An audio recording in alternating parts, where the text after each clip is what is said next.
The Philadelphia 76ers are entering a completely different era, with LeBron James joining a roster built to compete for a championship.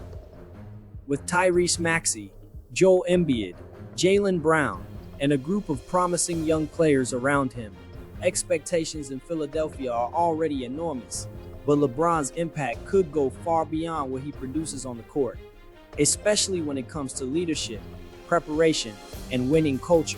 At the same time, the organization is undergoing a major transformation, with Bob Myers and Mike Ganzi helping reshape the franchise. And as the new season approaches, all eyes will be on whether this combination of star power, experience, and young talent can finally turn Philadelphia into a true championship powerhouse. Well, I mean, I wish it was a moment for us to have a previously on NBA Today, because I've been saying this since it happened, that Jaylen Brown was the piece that actually moved the needle. But again, you think of, every time I think of someone making these comments and talking about the 76ers and you think that they could possibly go on and win the championship, I always got to think about the Boston Celtics and Brad Stevens. Like, this is going to be tied to them for the rest of the history of the NBA. It's going to be tied to them for the simple fact that not only did you trade an all-NBA caliber player to a rivalry team, but now you know that was the deciding factor to land arguably the greatest player to ever play the game that is still playing at an all-NBA level that possibly could go out and win a championship. If the 76ers go on to win the NBA championship with LeBron James and Jaylen Brown, it will stain the Boston Celtics forever, for the rest of the NBA history totality, that this will go down as arguably the decision for LeBron James.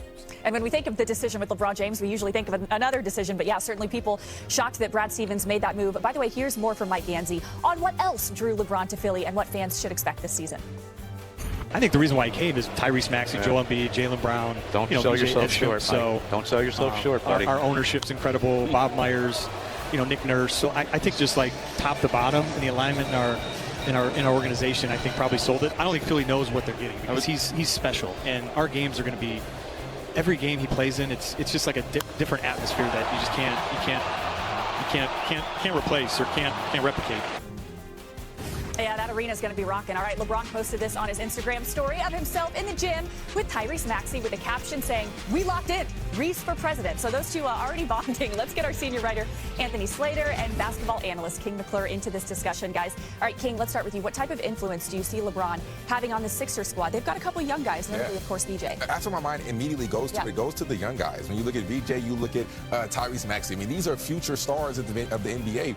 And the amount of knowledge, the amount of information that you're going to gain from a guy like LeBron. We know that he's going to elevate your play, but it's the mentality. It's teaching you how to work. It's teaching you how to be a better, take care or whatever of your body, right? Every single day. He teaches you how to be a pro's pro. I got a chance to spend some time with BJ last week. We had Baylor at our alma mater, and he was so ecstatic. He was walking around with an extra step, with an extra chip in his step, because he was that level of happy that he got a guy like LeBron James, one of the greatest to ever do it, if not the greatest to ever do it, to be able to learn from day in, day out. And we just saw the graphic of the young guys that LeBron has been able to mentor. So now when you take VJ, when you take Tyrese Maxey, if I was those two, I'd be ecstatic as well. Imagine you're VJ and you just had the sensational year that you had at such a young age, and you realize you get to learn from LeBron James. Perk, you've seen it firsthand.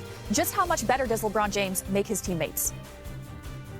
Oh, go ask J.R. Smith. Go ask our very own Iman Shumpert. Go ask Kyrie Irving. Matter of fact, go ask Kevin Love. Like, do we remember Kevin Love with the Minnesota Timberwolves? Wow. Yes, he was putting up numbers, but look at his body, right? Look at the change in his body, his health, his mindset, right? Like knowing. And when you share a locker room with LeBron, you know what you see, what's happening. You see him there as far as being the first guy at the gym. You see him stand late after the thing. You see how he's one of the first to arrive to the arena, how he gets massages before the games, how everything across the board, and he teaches you how not only to sacrifice and to learn how to be a professional, but he also teaches you routine, right? And that's the biggest thing that these young guys are going to learn, especially VJ Edgecombe and Tyrese Maxey, is they're going to grow and learn from this. Past these 2 years or however long LeBron James is going to be in the Philadelphia uniform, they're going to learn down the line, and they're going to look up and cherish these moments, whether they win the championship or not, or what LeBron did for them. Go ask the regrets Kyrie Irving had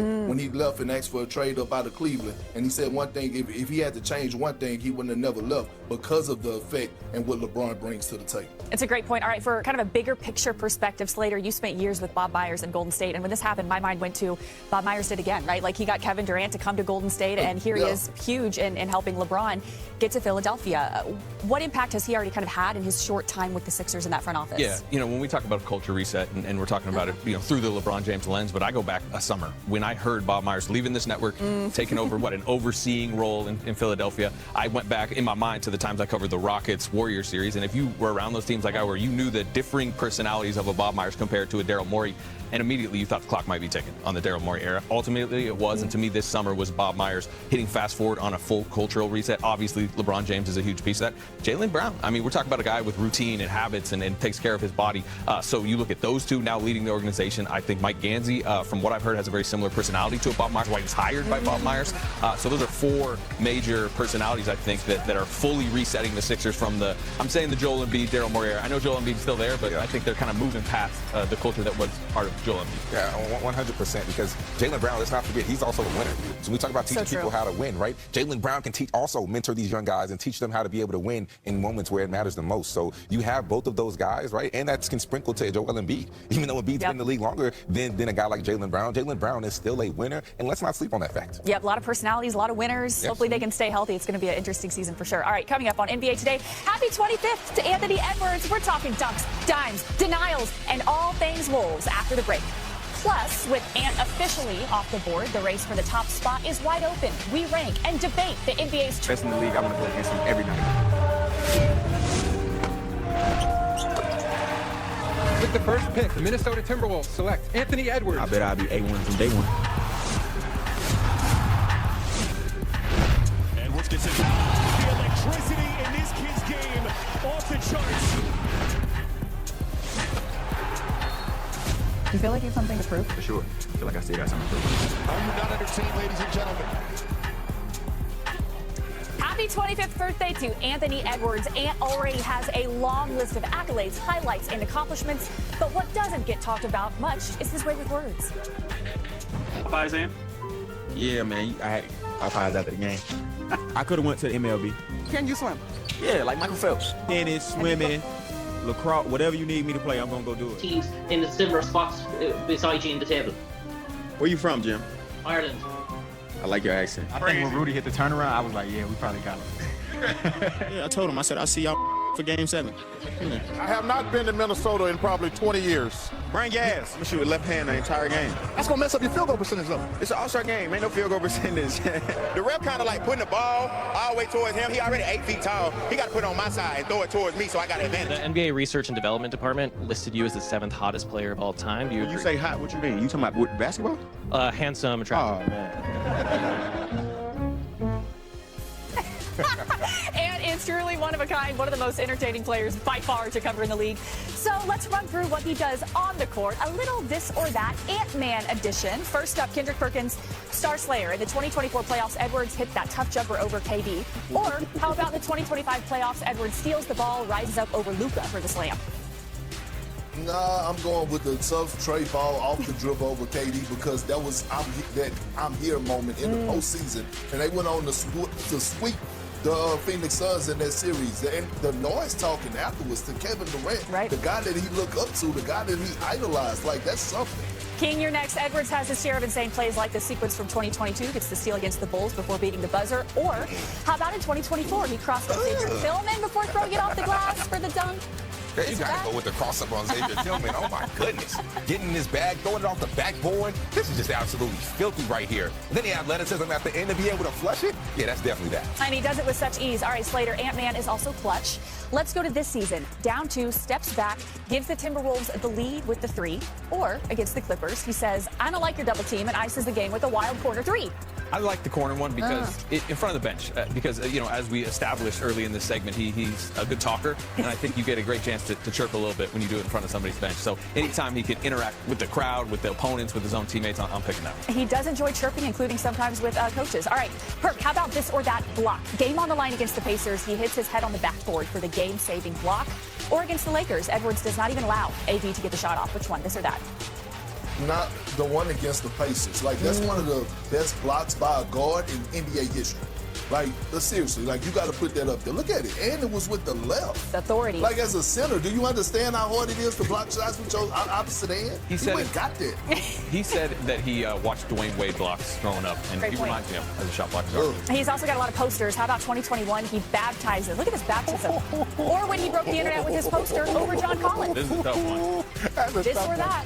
Oh, John Collins. Because John Collins is a freak athlete himself. So the fact he tried to meet him at the rim and ended up on his back, oh my goodness. You're not calling Udo? I need to change his name to John the Baptist. John the Baptist. Taking the church, Perk. That's a good one. All right, let's stick on this topic of Ant, shall we? He was in the gym working out with his new backcourt mate, LaMelo Ball. 2020 #1 pick, the 2020 #3 pick, joined forces this year in Minnesota. Oh, and check this out. Second pick of last year's WNBA draft was on the other court. Love, love, love Olivia Miles' game. She is so fun to watch. All right, Perk, this Wolves team is going to look a lot different than the past several seasons. What do you think their ceiling is this season? Well, I think they're ceiling that they can reach the NBA Finals, to be honest. I expect Anthony Edwards and LaMelo Ball to be the best backcourt in the NBA. I expect Anthony Edwards to have an MVP-type season and to lead the league in scoring, just off of being able to play his natural position at the two guard. Do we realize that Ant-Man, over the last 2 seasons, has made 525 three-point shots, and a lot of them has been self-created, and now all of a sudden he gets an opportunity to play with someone like LaMelo, who's going to set the table like he did for the league scorer last year, the league guy who led the league and made three-pointers and conquered the nipple. Anthony Edwards is going to have it his way. I expect him to play fast, but I expect him to get a lot of easier points. Perk, I agree with you on 100% of the things you said, except the fact that their ceiling is the NBA Finals. So it's not quite 100%. Okay, let's say it's like 98% of things. My bad, my math is a little bit off. 98% of things except the ceiling being the NBA Finals, because I agree. I do think that we will see the best version of Anthony Edwards playing with the point guard alongside of LaMelo. But my question becomes, does LaMelo play a brand of basketball that can get you over the hump against teams like OKC, against teams like the Spurs? I mean, we've seen that when he's locked in, when he's healthy, he is an all-star caliber player. We know how good he can be. But the biggest question on his whole career is, does he play a brand of basketball that translates to winning? And I think that Anthony Edwards can help him maybe lock in a little bit more, but I don't know if they can have enough, if they can lock in enough to be able to get over the Spurs or OKC. Well, King, I think certain situations or a different change of scenery actually helps that. And the one thing that's undeniable is that the Minnesota Timberwolves, they have culture, right? They have culture and they have a standard. And now all of a sudden, LaMelo is leaving somewhere where it's been a lot of ups and downs, and more downs than it has been highs. Now he understands the moment. Do you think that in early August, we usually see videos of 2 guys in Minnesota in the gym together? That tells you all you need to know. Now, I get it. They have a void that they need to fill when it comes to seeing who they could put in to take the place of Julius Randle. But I would not sleep on Trey Lyles. I would not sleep on none of the young guys that's development. And when it comes to being high-powered offensively, they still kept Ayo. You still have a 4-time Defensive Player of the Year anchor in the middle. This team is going to be right in the thick of things. And last but not least, Anthony Edwards is on the clock. Like, it's no way in hell you didn't witness Wemby go to the finals. You didn't witness SGA win the championship. Jalen Brunson win the championship. Jason Tatum win the championship. And your ass not in Minnesota jealous. It's okay to be jealous. It's okay to want more. He got a new look, new fade, new cut, all that. He want more action. Slater, you cover the West very in depth for us. Any more help coming for Ant? Yeah, I mean, I think Perk papered over their front court issues a little bit there. The cost of bringing this backcourt together was the front court, because he mentioned the loss of Julius Randle. They also had to throw Naz Reid into that trade. Great point. They went after LeBron James. We kind of thought that was a pipe dream. It turned out to be. They weren't able to get him. They're still out searching for front court help. Jonathan Kuminga is a guy that make calls on. We'll see that it might be tough to add him, but if they do, that might shore up some of the issues they're having. Maybe you see McDaniel slide down and play some small ball forward, but that would be my concern. This was a team that strength was its front court, and now it's a weakness. All right, well, Ant Edwards is officially 25 years old. So here's a list of some of the best players. I think LeBron joining Philadelphia is much more interesting than simply adding another superstar to an already talented roster.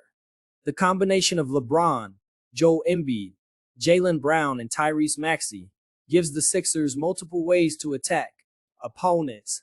If everyone stays healthy, this team has a legitimate chance to become one of the biggest threats in the Eastern Conference. What stands out most to me is the influence LeBron can have on the younger players.